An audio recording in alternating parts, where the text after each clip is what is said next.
ஸ்ரீ சாய் சத்சரிதத்தில் இன்று நாம் காண இருப்பது அத்தியாயம் 47. பாபாவின் பூர்வ ஜென்ம ஞாபகங்கள். வீரபத்ரப்பா சனபசப்பா, அதாவது பாம்பு தவளை ஆகியோரின் கதை. 2 ஆடுகளை பற்றி பாபாவின் பழைய ஞாபகங்களை சென்ற அத்தியாயம் விவரித்தது. இது அத்தகைய இன்னும் பல ஞாபகங்களையும் வீரபத்ரப்பா சனபசப்பா ஆகியோரின் கதையையும் கூறுகிறது. சாயியின் முகம் புனிதமானது. சில கணங்களுக்கு நாம் நமது பார்வையை அவர் பால் செலுத்தினாலும் நமது முந்தைய பல பிறவிகளின் துக்கங்களை அளித்து நம்மீது பேரானந்தத்தை பொழிகிறார். கருணையுடன் அவர் நம்மீது நோக்குவாராயின் நமது முன்னைய கர்ம வினை கட்டுக்களெல்லாம் அறுபட்டு மகிழ்ச்சிக்கு வழிகாட்டப்படுகிறோம். கங்கை நதியானவள் அவளிடம் குளிப்பதற்காக செல்லும் மக்கள் அனைவரின் பாவங்களையும் அழுக்கையும் நீக்குகிறாள். ஆனால் ஞானிகள் தன்னிடம் வர வேண்டும் என்றும் அவர்களது பாதார விந்தங்களால் தான் ஆசீர்வதிக்கப்பட்டு தன்னிடம் குவிக்கப்பட்ட அழுக்கு நீக்கப்பட வேண்டும் என்றும் மிகுந்த ஆவலுடன் விரும்புகிறாள். ஞானிகளின் பாதார விந்தங்களால் மட்டுமே இப்பாவ மூட்டை அழிக்கப்படும் என்று அவள் உறுதியாக அறிகிறாள். ஞானிகளுக்கெல்லாம் தலையாய முடிமணியாக சாயி விளங்குகிறார். அவரிடமிருந்து இப்போது நம்மை தூய்மைப்படுத்தும் பின்வரும் கதையை கேளுங்கள். பாம்பும் தவளையும். ஒரு நாள் எனது காலை உணவை உண்டபின் ஒரு சிறு நதிக்கரை வரும் வரை மெதுவாக உலவிக் கொண்டிருந்தேன். களைப்பாய் இருந்தபடியால் அங்கு சற்று இளைப்பாறினேன். எனது கை கால்களை கழுவிக்கொண்டு குளித்துவிட்டு புத்துணர்ச்சி பெற்றேன். அங்கு மரங்கள் அடர்ந்து நிழல் மிகுந்த ஒரு வண்டி பாதையும் ஒற்றையடி பாதையும் இருந்தது. மெல்லிய இளங்காற்றும் இதமாக வீசிக்கொண்டிருந்தது. நான் புகைப்பிடிப்பதற்கு புகைக்குழாய் தயார் செய்து கொண்டிருந்த போது ஒரு தவளை ஓலமிடுவதை கேட்டேன். சிக்கிமுக்கி கல்லை தட்டி நெருப்பு பற்ற வைத்த போது ஒரு வழிபோக்கன் எனதருகில் வந்து அமர்ந்து என்னை பணிவுடன் வணங்கி உணவுக்கும் இளைப்பாறுதலுக்கும் தன் வீட்டிற்கு வருமாறு அழைத்தான். புகைக்குழாயை பற்ற வைத்து என்னிடம் கொடுத்தான். மீண்டும் ஓலம் கேட்டது. அவன் அது என்ன என்று அறிந்து கொள்ள விரும்பினான். நான் அவனிடம் ஒரு தவளை கஷ்டத்தில் இருக்கிறது என்றும் அது தன்னுடையதேயான முந்தைய வினைகளின் கசப்பான பலனை அனுபவித்து கொண்டிருக்கிறது என்றும் கூறினேன். முந்தைய பிறவிகளில் நாம் விதைத்த பழத்தின் பலனை நாமே அறுவடை செய்ய வேண்டும். அதை பற்றி கதறுவதால் பலன் ஒன்றுமில்லை என்றேன். பின்னர் அவன் புகைப்பிடித்துவிட்டு குழாயை என்னிடம் கொடுத்துவிட்டு தானே நேரடியாக சென்று அதை பார்த்து வருவதாக கூறினான். அதற்கு நான் ஒரு பெரிய பாம்பு தவளையை பிடித்து கொண்டிருப்பதாகவும் தவளை ஓலமிட்டு அழுவதாகவும் முந்தைய பிறவிகளில் இவ்விருவருமே மிக கொடூரமானவர்களாக இருந்தனர் என்றும் இப்போது அவைகளின் பலனை இவ்வுடம்பில் அனுபவிக்கிறார்கள் என்றும் நான் அவனிடம் கூறினேன். அவன் வெளியே சென்று ஒரு பெரும் கருநாகம் ஒரு பெரிய தவளையை தன் வாயில் கவ்விக்கொண்டிருந்ததை கண்டான். பிறகு என்னிடம் திரும்பி வந்து இன்னும் 10-12 நிமிடங்களில் தவளையை பாம்பு தின்றுவிடும் என்று கூறினான். நான் இல்லை, அப்படி இருக்க முடியாது. நானே அதன் தந்தை, அதன் பாதுகாவலன். மேலும் நான் இப்போது இங்கேயே இருக்கிறேன். அப்பாம்பு அதை தின்பதை எங்கெனம் நான் அனுமதிப்பேன்? வெறும் தண்டத்துக்கா நான் இங்கு இருக்கிறேன்? அதை எங்கெனம் விடுவிக்கிறேன் என்பதை சற்றே பாருங்கள் என்று கூறினேன். மீண்டும் புகைப்பிடித்த பின்னர் நாங்கள் இருவரும் அவ்விடத்திற்கு நடந்து சென்றோம். அவன் பயந்து பாம்பு எங்களை தாக்கலாம், ஆதலால் மேற்கொண்டு செல்ல வேண்டாம் என்று என்னிடம் கூறினான். அவனை பொருட்படுத்தாது நான் முன்னே சென்று அந்த ஜந்துக்களை நோக்கி இங்கெனம் விழித்து கூறினேன். ஓ வீரபத்ரப்பா, உனது பகைவனான பசப்பா தவளையாக பிறந்த போதிலும் தான் செய்ததற்காக வருத்தப்படவில்லையா? நீயும் பாம்பாக பிறந்தும் அவன் மீது இன்னும் கசப்பான பகைமையை வைத்திருக்கிறாயா? சீ, கேவலம்! வெட்கப்படு! உன்னுடைய பகைமையை இப்போதே ஒழித்துவிட்டு அமைதியாக இரு என்றேன். இவ்வார்த்தைகளை கேட்டு பாம்பு தவளையை விட்டு உடனே அகன்று ஆற்றில் தாவி மறைந்துவிட்டது. தவளையும் குதித்து புதர்களில் தன்னை மறைத்து கொண்டது. வழிபோக்கன் மிகவும் ஆச்சரியப்பட்டான். அந்த மொழிகளை கூறியவுடன் பாம்பு எங்கெனம் தவளையை போட்டுவிட்டு மறைந்தது என்பது தனக்கு விளங்கவில்லை என்றும் யார் வீரபத்ரப்பா, யார் பசப்பா, அவர்களின் பகைக்கு காரணம் என்ன என்றும் கேட்டான். அவனுடன் நான் மரத்தடிக்கு வந்து சிறிது புகைப்பிடித்த பின்னர் அந்த புதிர் முழுவதையும் பின்வருமாறு விளக்கினேன். எனது இடத்திலிருந்து 4-5 மைல் தொலைவில் மகாதேவரின் கோவிலால் புனிதமாக்கப்பட்ட ஒரு பிரார்த்தன சேஸ்திரம் இருந்தது. கோவில் மிக பழமையானதாகவும் சிதிலமடைந்தும் இருந்தது. அவ்வூரார் கோவிலின் பழுது பார்க்கும் வேலைகளுக்கு நிதி வசூலித்தனர். பெரும் தொகை வசூலிக்கப்பட்டதும் வழிபாட்டிற்கான ஏற்பாடுகள் செய்யப்பட்டன.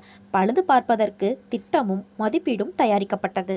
ஓர் உள்ளூர் பணக்காரன் பொக்கிசதாரனாக நியமிக்கப்பட்டு முழு வேலையும் அவனிடம் ஒப்படைக்கப்பட்டது. அவன் ஒழுங்காக கணக்கு வைத்துக்கொண்டு தனது எல்லா விஷயங்களிலும் நேர்மையாக இருந்திருக்க வேண்டும். அவன் முதல் தரமான கஞ்சன். பழுது பார்க்கும் செலவுகளுக்காக மிக கொஞ்சமே பணம் கொடுத்ததால் வெகு சொற்ப முன்னேற்றமே காணப்பட்டது. எல்லா நிதியையும் அவனே செலவழித்து ஏப்பம் விட்டுவிட்டான். தனது பணம் ஏதுமே செலவழிக்கவில்லை. அவனுக்கு இனிமையாக பேசும் திறன் இருந்தது. வேலையின் தாமதத்தை பற்றியும் மிக சொற்ப முன்னேற்றத்திற்கும் சாமர்த்தியமாக ஒப்புக்கொள்ளக்கூடிய சமாதானங்கள் கூறினான்.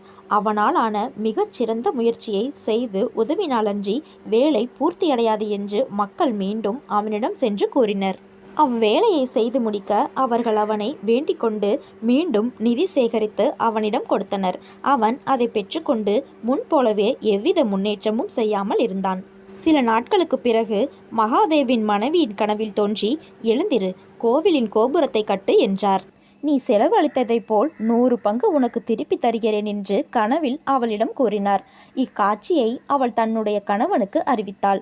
அது அவனுக்கு கொஞ்சம் செலவு வைக்கும் என்று பயந்து அது வெறும் கனவே என்றும் அதை நம்பி செயலில் இறங்க தேவையில்லை என்றும், இல்லாவிடில் தன்னிடமும் ஏன் கடவுள் தோன்றி சொல்லவில்லை என்றும் கூறி சிரித்து மழுப்பிவிட்டான்.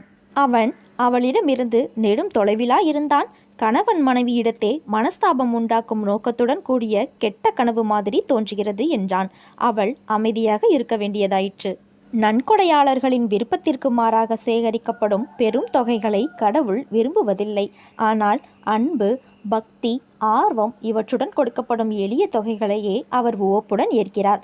சில நாட்களுக்கு பின்னர் கடவுள் மீண்டும் அவளது கனவில் தோன்றி, உனது கணவனை பற்றியோ அல்லது அவனிடம் இருக்கும் நிதியை பற்றியோ கவலைப்படாதே. கோவிலுக்காக அவனை எதையும் செலவு செய்யும்படியும் வற்புறுத்தாதே. எனக்கு தேவையானது உணர்வும் பக்தியுமே. எனவே உனக்கு சொந்தமானது எதையும் நீ விரும்பினால் கொடுப்பாயாக என்று அவளிடம் கூறினார். இக்காட்சியை பற்றி அவள் தன் கணவனுடன் கலந்து ஆலோசித்தாள். தனது தந்தையால் கொடுக்கப்பட்ட ஆபரணங்களை எல்லாம் கொடுக்க தீர்மானித்தாள்.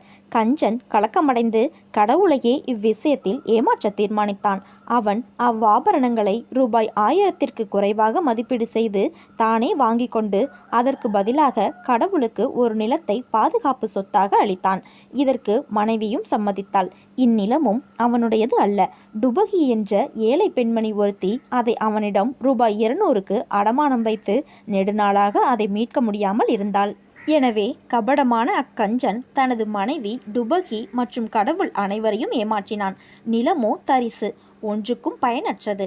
சிறந்த பருவ காலங்களில் கூட விளைச்சல் ஏதும் கொடுக்காது. இவ்விதமாக இந்த வாணிப நடவடிக்கை முடிவு பெற்றது. ஒரு ஏழை பூசாரியின் பொறுப்பில் நிலம் விடப்பட்டது. அவனும் இத்தர்மத்தால் மகிழ்ச்சி அடைந்தான். சில நாட்களுக்கு பிறகு வினோதமான நிகழ்ச்சிகள் நடைபெற்றன. பயங்கர புயலும் பேய் மழையும் வந்தது. கஞ்சன் வீட்டில் இடி விழுந்து கணவனும் மனைவியும் இறந்தனர்.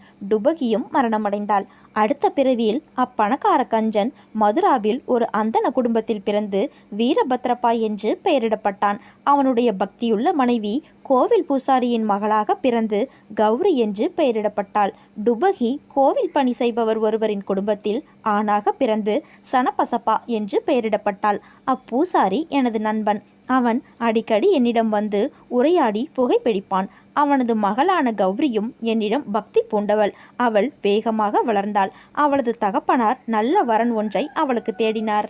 அவனிடம் நான் இதை பற்றி கவலையுற வேண்டாம் என்றும் மாப்பிள்ளையே அவளை தேடிக்கொண்டு வருவான் என்றும் கூறினேன். அவர்கள் ஜாதியில் உள்ள வீரபத்ரப்பா என்ற ஏழை பையன் ஊரூராக திரிந்து கொண்டும் பிச்சை எடுத்து கொண்டும் அப்பூசாரியின் வீட்டிற்கு வந்தான். என்னுடைய சம்மதத்தின் பேரில் பூசாரி கௌரியை அவனுக்கு மனம் செய்து வைத்தான். அவனுடைய திருமணத்திற்கு நான் சிபாரிசு செய்ததால் வீரபத்ரப்பாவும் முதலில் என்பால் பக்தி பூண்டவனாக இருந்தான். இப்புது ஜென்மத்திலும் அவன் பணத்தாசை பிடித்தவனாக இருந்தான். தான் சம்சாரியாக இருப்பதால் பணம் சம்பாதிக்க என்னை உதவி செய்ய சொன்னான். அதன்பின் விசித்திரமான நிகழ்ச்சிகள் நடைபெற்றன. விலைவாசிகளில் ஒரு திடீர் ஏற்றம் கண்டது. கௌரியின் நல்ல அதிர்ஷ்டத்தினால் நிலத்திற்கு பெரும் கிராக்கி ஏற்பட்டு அந்த தர்ம நிலம் 1 லட்சம் ரூபாய்க்கு விற்கப்பட்டது. பாதி தொகை பணமாகவும் மீதி தொகை ரூபாய் 2000 வீதமாக 25 தவணைகளில் கொடுக்கப்படவும் இருந்தது. இந்த விவகாரத்தை அனைவரும் ஒப்புக்கொண்டனர். ஆனால் பணத்துக்காக சண்டை பிடித்து கொண்டனர். எனது யோசனைக்காக அவர்கள் என்னிடம் வந்தனர். கடவுளுக்கு உரிய அந்த சொத்து பூசாரியின் பாதுகாப்பில் இருந்தது. கௌரியே அதன் பிதுரார்ஜித சொத்துக்கு வாரிசுக்காரி, உரிமைக்காரி. அவளது சம்மதமின்றி எந்த பணமும் செலவழிக்கப்படக்கூடாது. அவளது கணவனுக்கு அதில் எவ்விதத்திலும் உரிமை இல்லை என்று நான் கூறினேன். என்னுடைய கருத்தை கேட்டு வீரபத்ரப்பா என் மீது கடுமையான கோபமடைந்தான். நான் கௌரியின் உரிமையை பலப்படுத்தி அவளது சொத்தை கவர விரும்புவதாக அவன் கூறினான். அவன் கூற்றை கேட்டு நான் கடவுளை நினைவு கூர்ந்து அமைதியாயிருந்தேன். வீரபத்ரப்பா அவனது மனைவியை திட்டினான். மதியம் அவள் என்னிடம் வந்து பிறர் மொழிகளை பொருட்படுத்த வேண்டாம் என்றும் எனது மகளாய் இருப்பதால் அவளை கைவிட வேண்டாம் என்றும் கூறினாள். இவ்வாறாக அவள் எனது பாதுகாப்பை வேண்டியதனால் அவளை காப்பதற்காக நான் 7 கடலையும் கடப்பேன் என்று அவளுக்கு வாக்கு கொடுத்தேன். பின்னர் அன்றிரவு கௌரி ஒரு கனவு கண்டாள். மகாதேவ் அவளது கனவில் தோன்றி, பணம் முழுவதும் உன்னுடையது, அதை யாரிடமும் கொடுக்காதே. கொஞ்சம் பணத்தை கோவில் வேலைக்காக சனப்பசப்பாவிடம் கலந்தாலோசித்து செலவிடு. வேறு எதற்காவது அதை நீ செலவிட விரும்பினால் மசூதியிலுள்ள பாபாவிடம் கலந்து ஆலோசி என்று சொன்னார். கௌரி என்னிடம் அக்கனவை கூறினாள். இவ்விஷயத்தில் அவளுக்கு நான் உரிய ஆலோசனை கூறினேன். அசல் தொகையை அவளை எடுத்துக்கொள்ளவும் வட்டியில் பாதியை சனப்பசப்பாவுக்கு கொடுக்கவும் இவ்விஷயத்தில் வீரபத்ராவுக்கு ஒன்றுமில்லை என்றும் கூறினேன். இவ்வாறு நான் பேசிக்கொண்டிருக்கும் போது வீரபத்ரப்பாவும் சனப்பசப்பாவும் சண்டை போட்டுக்கொண்டே வந்தனர். அவர்களை சாந்தப்படுத்த என்னால் ஆன முழு முயற்சியை செய்து அவர்களுக்கு கௌரியின் கனவை கூறினேன். வீரபத்ரப்பா மூர்க்கனாகி கோபமடைந்து சனப்பசப்பாவை கண்டந்துண்டமாக வெட்டப்போவதாக பயமுறுத்தினான். பின்னவன் பீதியடைந்து என் கால்களை பிடித்து கொண்டு எனது அடைக்கலத்தை வேண்டினான். அவனது எதிரியின் கொடும் கோபத்திலிருந்து அவனை காப்பதாக நான் என்னுடையதான வாக்குறுதியை கொடுத்தேன். சில காலத்திற்கு பின் வீரபத்ரப்பாவும் சனப்பசப்பாவும் காலமாகி முறையே பாம்பாகவும் தவளையாகவும் பிறந்தனர். சனப்பசப்பாவின் ஓலத்தை கேட்டதும் எனது வாக்குறுதியை நினைவு கூர்ந்து இங்கு வந்து அவனை பாதுகாத்து என் வார்த்தையை காப்பாற்றினேன். தமது அடியவர்களின் அபாய காலத்தில் கடவுள் ஓடி சென்று உதவுகிறார். அவர் என்னை இங்கு அனுப்பியதன் மூலம் சனப்பசப்பாவை காத்தார். இவைகளையெல்லாம் கடவுளின் லீலை அல்லது திருவிளையாடலே ஆகும். இதன் நீதி என்னவென்றால், ஒருவன் விதைப்பதை அவனே அறுவடை செய்து தீர வேண்டும் என்றும், மற்றவர்களிடம் பட்ட பழைய கடனையும் விவகாரங்களையும் கஷ்டத்துடன் அனுபவித்து தீர்த்தாலன்றி வேறு விமோசனம் இல்லை என்றும், பணத்தின் மீதுள்ள பேராசையானது அப்பேராசைக்காரனை கீழான நிலைக்கு இழுத்துச் சென்று கடைசியில் அவனுக்கும் பிறருக்கும் அழிவை கொணர்கிறது என்பதுமே இக்கதையின் நீதியாகும். அத்தியாயம் 48 அடியவர்களின் அல்லலை அகற்றுதல், சேவடே, சபட்நேக்கர் ஆகியோரின் கதைகளை காண்போம். ஸ்ரீ சாயியை பணிந்தால் அனைவருக்கும் சாந்தி நிலவும். ஓம் சாய்ராம்.